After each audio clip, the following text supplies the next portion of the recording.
Hello friends, आज मैं आप लोग से एक बात शेयर करना चाहती हूँ कि मेरा एक 5 साल का बच्चा है। मतलब वो मेरे से पूछ रहा था कि मम्मा तुम बड़ी होके क्या बनोगी। तो मैंने पहले सोचा कि वो ऐसे ही पूछ रहा है, मैंने उसकी बात को इग्नोर कर दिया।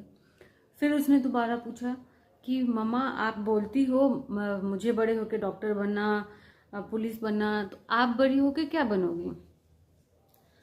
अब मैं उसे कैसे बताऊं कि अब मैं बड़ी होके कुछ नहीं, 34 एज में मैं क्या बनूंगी। तो समझ रहे हो ना ये कहने का मतलब। मेरे हिसाब से मुझे ऐसा लगता है कि हर आदमी को अपने लाइफ में कुछ ना कुछ करना चाहिए, ताकि वो अपने लिए, या कल की डेट में आज मुझसे मेरा बच्चा सवाल कर रहा है, कल आप खुद से भी सवाल पूछेंगे कि भाई मैंने अपनी पूरी जिंदगी में किया ही क्या है।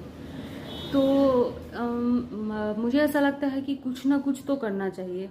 ज़रूरी नहीं है कि पढ़ाई से ही कुछ करें। स्किल बहुत मतलब एक से एक स्किल है, लोग अपना उसमें करियर बना रहे हैं। तो आदमी को कुछ ना कुछ तो करते ही रहना चाहिए। ये नहीं कि बस बैठे हुए हैं। कम जैसे एज अ हाउस वाइफ मैं बैठी हुई हूँ, खाना बना रही हूँ, बच्चा आ रहा है, पढ़ा रही हूँ, खिला रही हूँ, बस इसी में ज़िंदगी कट रही है। सिर्फ इतने में सीमित मत रहो। अगर तुम्हारा लाइफ यही है, तुम्हारे पास उसमें भी टाइम नहीं है, तो कंटेंट क्रिएट करो। मतलब कुछ ना कुछ तो करो, कम से कम इस सवाल का जवाब तुम दे पाओ ऐसा बनो। तो मेरे हिसाब से मुझे लगता है इसलिए खास करके लड़कियों को और जो हाउस वाइफ हैं उन लोग को सेल्फ डिपेंड होना बहुत ज़रूरी है।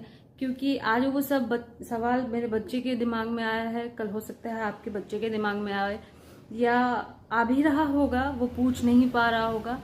बहुत तरह की चीज़ें। अब अगर हम उसको बोल रहे हैं कि तुम कुछ बड़े होके बनोगे, तो वो भी तो मेरे से एक्सपेक्ट कर रहा है ना कि मम्मा आपने क्या किया है बड़े होके, है ना।